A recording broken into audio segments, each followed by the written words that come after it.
Le cancer du sein fait de nombreuses victimes au sein de la population féminine. De 2016 à 2018, pendant 2 années consécutives, les Nations Unies décrètent le mois d'octobre, Octobre Rose, le mois où plusieurs actions sont menées en faveur de la lutte contre ce mal. Vous entendrez la ministre en tout début de journal. L'activité minière en Côte d'Ivoire représente 5% du produit intérieur brut. À côté des entreprises minières légales, les orpailleurs clandestins sévissent depuis plusieurs années avec entre autres des pratiques qui ne respectent pas les normes environnementales. Nous vous proposons un dossier sur le sujet. Après 2 années de captivité, 21 lycéennes ont été libérées par le groupe islamiste Boko Haram. Après des négociations, elles ont retrouvé leurs parents à Abuja. Cette libération a été possible après des négociations entre le gouvernement et le groupe djihadiste. Nous sommes lundi 17 octobre 2016, vous êtes sur RTI 1, bienvenue dans ce journal. Le cancer du sein fait de nombreuses victimes au sein de la population féminine. De 2016 à 2018, pendant 2 années consécutives, les Nations Unies décrètent le mois d'octobre, Octobre Rose, le mois où plusieurs actions sont menées en faveur de la lutte contre ce mal. Ici en Côte d'Ivoire, le gouvernement, à travers le ministère de la Santé et de l'Hygiène publique, entend pendant ce mois intensifier la sensibilisation afin d'amener les femmes à se faire dépister en prélude à la célébration de cette journée qui sera donc célébrée demain, mardi 18 octobre. La ministre Raymonde Goudou Kofi a lu pour vous le message du gouvernement. Le cancer du sein est le premier cancer de la femme dans le monde et en Côte d'Ivoire, il est aussi le premier cancer en termes de fréquence. Au cours de la période de 2014 à 2015, 950 nouveaux cas de cancer du sein ont été recensés chez les femmes résidant à Abidjan. Dans 80% des cas, il s'agit de découvertes tardives. Le cancer du sein est donc un véritable problème de santé publique. Le gouvernement ivoirien, à travers le ministère de la Santé et de l'Hygiène publique, a fait de la lutte contre ce fléau une priorité avec pour objectif de réduire la morbidité et la mortalité liées au cancer du sein. Au plan de la sensibilisation, 1 500 000 femmes ont pu être touchées par les activités de sensibilisation. Au plan du diagnostic, une unité de sénologie est implantée au CHU de Treichville. Au plan thérapeutique, les traitements du cancer du sein, jadis très onéreux, sont aujourd'hui accessibles dans nos hôpitaux publics. Juste un exemple, le traitement par l'Herceptine est passé de 1 500 000 francs CFA à 148 000 francs CFA. Le cancer du sein existe, oui, mais il peut être guéri lorsqu'il est diagnostiqué tôt. C'est pourquoi le mois d'octobre, choisi pour incarner symboliquement le mois de lancement de la première édition de la nouvelle campagne de grande envergure, dénommée Octobre Rose 2016-2018, qui va se tenir sur 2 années consécutives, le gouvernement entend intensifier la sensibilisation. C'est dans cette optique que le ministère de la Santé et de l'Hygiène publique vulgarise son concept « Ma santé, ma vie », qui met un accent tout particulier sur la prévention dans tous les domaines du secteur de la santé. En Côte d'Ivoire, l'on dénombre un peu plus de 12 000 cas de cancer. 30 femmes sur 100 000 sont potentiellement atteintes de cancer du sein chaque année dans le pays. Les propos de la ministre ont été recueillis par Herman Niamien. Agnès Crédit était l'invitée de la 4e édition de la Tribune du lecteur de la CNPS, la Caisse nationale de prévoyance sociale. La journaliste est par ailleurs auteure de l'œuvre « Tu me fous les boules, vaincre le cancer » a sensibilisé les femmes de la CNPS sur le cancer du sein, tout en les exhortant à se faire dépister tôt afin de se donner le maximum de chances de guérir de la maladie. Isaïeo Franck Quadio. Le cancer du sein est une maladie qui gagne du terrain en Côte d'Ivoire. Invité de la tribune culturelle de la Caisse nationale de prévoyance sociale CNPS, l'auteur Agnès Crédit exhorte les femmes à se faire dépister tôt. Mon livre s'inscrit dans cette démarche, informer, faire savoir pour dire que le cancer tue peut-être, mais le cancer peut ne pas tuer si on sait comment on s'y prend. Le fait qu'on puisse en guérir, le fait que l'ablation du sein ne soit plus une obligation, sont les 2 avantages à faire un dépistage. Donc vous comprenez que si les gens ne savent pas qu'il y a un avantage à se faire dépister, ils viendront peut-être pas se faire dépister. Mon souhait qu'on fasse plus de sensibilisation afin d'interpeller les femmes, plus de publicité autour pour que vraiment les dispositions soient prises. Cette tribune du lecteur a été l'occasion pour Agnès Crédit de dédicacer son ouvrage « Tu me fous les boules, vaincre le cancer ». Direction d'Aloa où l'AIMAS, l'agence ivoirienne de marketing social, a organisé récemment une campagne de sensibilisation sur le VIH-Sida et les MST au profit des couturiers de la ville. Cela dans le cadre de la mise en œuvre d'une vaste campagne de sensibilisation des jeunes dénommée « Prends le contrôle de ta vie ». Honorine Agnégori. Les couturiers de la ville de Daloa ne veulent pas être en marge de la campagne de sensibilisation sur la responsabilité sexuelle et l'utilisation du préservatif. C'est à travers un défilé des artisans dans les artères principales de la ville de cette localité qu'a débuté cette campagne de sensibilisation de l'agence ivoirienne de marketing social. Elle a été suivie par un match de Maracana qui s'est terminé par un défilé de mode. L'objectif est de renforcer l'autodétermination sexuelle et reproductive chez les jeunes artisans afin de les aider à éviter les grossesses non désirées, les maladies sexuellement transmissibles et le VIH-Sida. Nous sommes là aujourd'hui dans le cadre des activités des couturiers de Daloa, dans l'optique d'avoir des couturiers bien portants qui se protègent, qui utilisent le préservatif. Le président des couturiers du Haut-Sassandra a salué cette initiative qui va permettre d'avoir des artisans en bonne santé. On vient de donner un enfant pour former 1 à 2 ans, où tu vois même que l'enfant commence à comprendre le travail, l'enfant tombe enceinte. Et puis, il y en a même qui tombent malades. Donc vraiment, nous ne pouvons dire que merci à l'AIMAS. Au cours de cette campagne de sensibilisation sur l'utilisation des préservatifs, les produits de contraception et bien d'autres produits ont été présentés aux artisans de Daloa afin de leur permettre de mieux se porter. Le Lions Club célèbre ses 100 ans d'existence cette année. À l'occasion de cet anniversaire, l'organisation vient encore de faire des heureux. Toujours dans l'objectif d'améliorer les conditions de vie des populations, les membres du Lions Club se sont rendus à Baba et Gabiadji, 2 villages de San Pedro, où ils ont remis des kits scolaires aux élèves et un préau au dispensaire. Teresta Peyoboué pour en savoir plus. Localité située à 5 km de San Pedro. Les élèves de la maternelle et du primaire de ce village viennent de bénéficier de kits scolaires.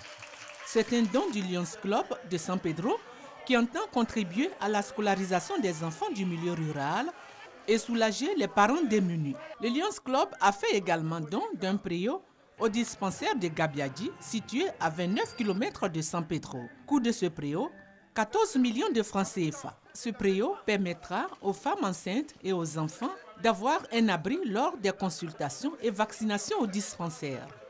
Selon la présidente du Lions Club de San Pedro, ces dons, estimés à 17 millions de francs CFA, s'inscrivent dans le cadre du centenaire de l'organisation. Le thème du gala, organisé à cette occasion, avait pour thème « Je donne ma vie en gardant ma vie ». Vous allez le voir en image, la Direction générale de la Poste de Côte d'Ivoire a initié un séminaire élargi aux anciens présidents du conseil d'administration, directeurs généraux et cadres de cette entreprise publique. Samedi, à Sangon, le directeur général a engagé le personnel à repositionner la Poste ivoirienne face au numérique. Isaac Nyambayao veut que l'acheminement des courriers, colis et paquets se fasse dans un bref délai pour respecter la promesse clientèle, envoyer et recevoir de l'argent à partir des bureaux de la Poste, prendre toute sa place dans le e-commerce, avoir des bureaux rénovés, bref, faire de la Poste une entreprise multiservice à la disposition des populations tout en respectant les standards internationaux. La Poste de Côte d'Ivoire se prépare au congrès de l'Union postale qui aura lieu à Abidjan en 2020. Plus de 3000 délégués prendront part à cet événement mondial. Hier, dimanche 16 octobre, l'on a célébré la journée de l'alimentation. À cette occasion, Afoussiata Bambalamine, la ministre de la Communication, a fait don de vivres à des communautés. La ministre est allée à la Caritas nationale Sisa Cocody avant de rendre visite à la communauté musulmane des deux plateaux. Pour elle, la raison de ces dons réside dans le fait qu'il faut permettre à ces communautés de vivre pleinement en joie. Franck Quadio. Avec les dernières pluies, la palette de choix de denrées alimentaires se diversifie au grand plaisir de ces dames qui jugent les coûts abordables. Nous sommes dans la saison de pluie là, donc il y a aubergine sur le marché et puis il y a la tomate aussi. Des produits à moindre coût, c'est hélas encore un luxe pour une frange de la population vivant en dessous du seuil de pauvreté. Les Nations Unies, à travers l'Organisation pour l'alimentation et l'agriculture FAO, en instituant depuis 1979 une journée pour l'alimentation, veulent entre autres raisons inciter à l'accès de tous à une alimentation saine. À Cocody, Maître Afoussiata Bambalamine veut impulser l'action citoyenne. Une délégation est dépêchée à la rencontre des populations démunies des deux plateaux extension. Elles reçoivent des cartons et des sacs de vivres. Quelques instants plus tôt, la donatrice était à Cocody Angré. Abeoumi Sidi Tiemoko Touré, le ministre de la Promotion de la Jeunesse, de l'Emploi des Jeunes et du Service Civique, a rencontré des bénéficiaires de projets dans le cadre de l'opération Rendez-vous avec les jeunes. Il s'est agi de s'enquérir de l'évolution de leurs activités. Je rappelle que la caravane vise à créer un cadre d'échange avec les jeunes et les dispositions à prendre pour répondre à leurs préoccupations. RTI Boaké. Voici les locaux devant abriter le siège de l'agence Emploi Jeunes de Béoumi. Les travaux de réhabilitation de ce bâtiment ont été lancés par le ministre de la Promotion de la Jeunesse, de l'Emploi des Jeunes et du Service Civique dans le cadre de l'opération Les Rendez-vous avec les Jeunes. Une agence qui permettra au ministère de se rapprocher des jeunes en répondant à leurs préoccupations liées à l'insertion socio-professionnelle. Ce dispositif très pertinent qui permet le contact de notre département ministériel, qui est le département ministériel des jeunes, d'être en relation, en fusion avec ces jeunes, nous donne l'opportunité en réalité de déployer, de présenter, de représenter à ces jeunes-là toutes les actions du gouvernement à leur attention. Le projet bénéficie de l'appui de l'Agence nationale du service universel des télécommunications et TIC à une suite, partenaire du dit ministère. Nous allons mettre à l'intérieur de ce site un cyber avec toutes les commodités possibles pour permettre aux jeunes, lorsqu'ils viendront pour avoir des informations sur les emplois, de pouvoir aller sur le net et pouvoir profiter de l'opportunité qu'ils peuvent avoir. Le ministre Sidi Touré a remis un lot de matériel d'assainissement à 70 jeunes dans le cadre du projet Travaux à haute intensité de main-d'œuvre TIMO pour aider la mairie de Béoumi. La mission qu'on nous a confiée, c'est de rendre la ville propre, travailler partout. Lancement de l'opération de salubrité, remise de matériel médical à l'hôpital général et sensibilisation des jeunes sur les comportements à risque ont constitué les temps forts du rendez-vous avec les jeunes. 5 agences emploi jeunes seront ouvertes d'ici fin 2016, dont celle de Béoumi. Et je vous le disais, hier dimanche, l'on a célébré la journée de l'alimentation. Je vous propose à présent d'écouter la déclaration du gouvernement, lue ici par le ministre Mamadou Sangafoa Koulibaly. À travers le choix de ce thème, la communauté internationale marque la nécessité pour l'agriculture de s'adapter au changement climatique afin de nourrir de manière durable la population mondiale en augmentation continue. Cette orientation consolide ainsi la déclaration d'Abidjan lors de la tenue de la 29e conférence régionale de la FAO pour l'agriculture en Afrique à Abidjan en avril 2016, qui consiste à pratiquer une agriculture résiliente au changement climatique. Elle traduit ainsi et de façon nette l'alignement des positions des États africains dans le secteur agricole. Une convergence de vues absolument vitale au regard des enjeux pour l'Afrique, beaucoup plus victime que responsable de la dégradation effrayante de l'environnement, avec ses conséquences sur les productions agricoles. En cela, les ministres africains ont décidé de capter des financements importants prévus par les instances internationales lors de la COP 22 qui se tiendra en fin d'année à Marrakech. Notre but est d'obtenir une répartition claire et équitable des fonds climat attendus entre des actions d'atténuation et celles de l'adaptation.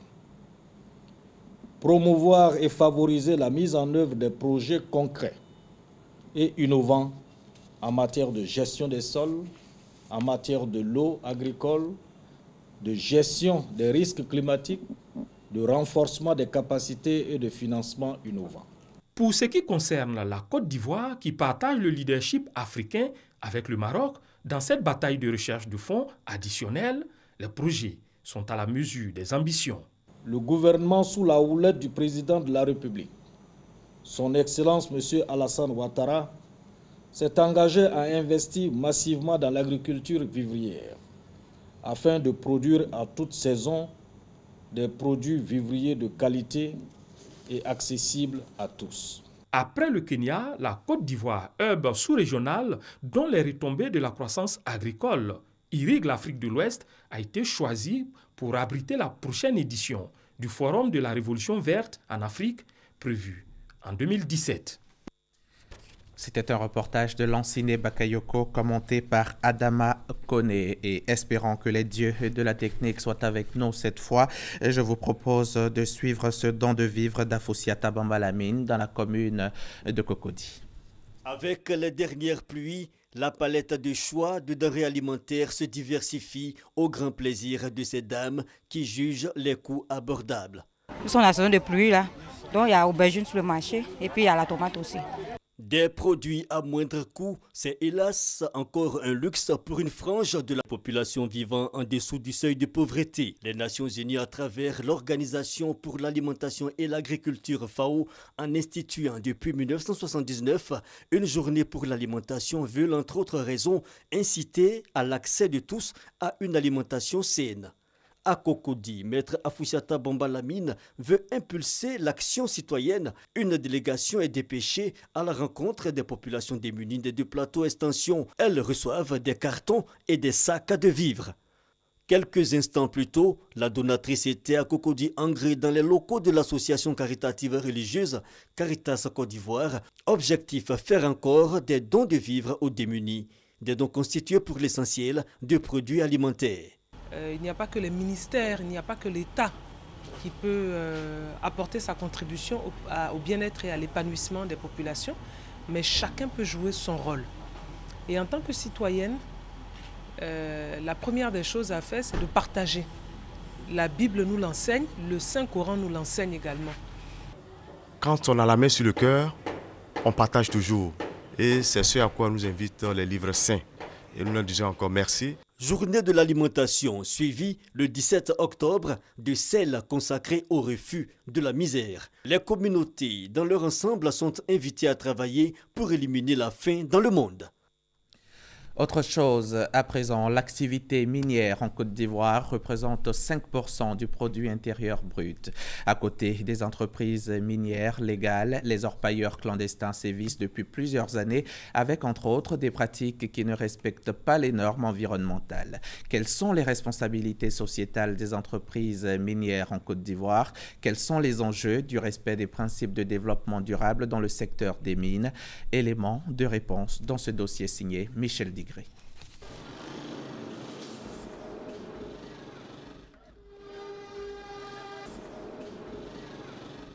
Oui, tout ici, ce sont des champs de cacao, des palmiers qui ont été détruits au profit de l'or. L'exploitation artisanale de l'or s'est développée en Côte d'Ivoire au cours de ces 2 dernières décennies. 24 régions sur 31 sont touchées par l'orpaillage. L'activité mobilise 500 000 personnes dans les milieux ruraux. Ici, les normes de sécurité sont inexistantes. Les sols sont pollués du fait de la mauvaise utilisation des produits chimiques. Voilà. Et vous voyez, ça, ce sont des mercures. Les mercures. L'exploitation minière nécessite entre autres la prise en compte de préoccupations sociales et environnementales. En adoptant en 2013 un nouveau code minier en remplacement de celui de 1995, le gouvernement ivoirien entendait mettre de l'ordre dans le secteur tout en s'assurant que les acteurs respectent les principes de développement durable. Quand vous prenez le nouveau code minier, ça n'a rien à voir avec l'ancien code minier. Et ce nouveau code minier fait la part belle à la préservation de l'environnement, à la réhabilitation des sites qui ont été occupés. Le développement durable vise à concilier le progrès économique et social avec la préservation de l'environnement. Pour mieux comprendre les enjeux du respect des principes du développement durable dans le secteur minier, rendons-nous dans la région du Lodibois, plus précisément à Iri. C'est la mine d'or d'Agbaou qui nous ouvre ses portes. Ici, toute l'activité est régie par une vision, le respect des principes du développement durable. Nous travaillons selon les bonnes pratiques telles qu'exigées par les investisseurs.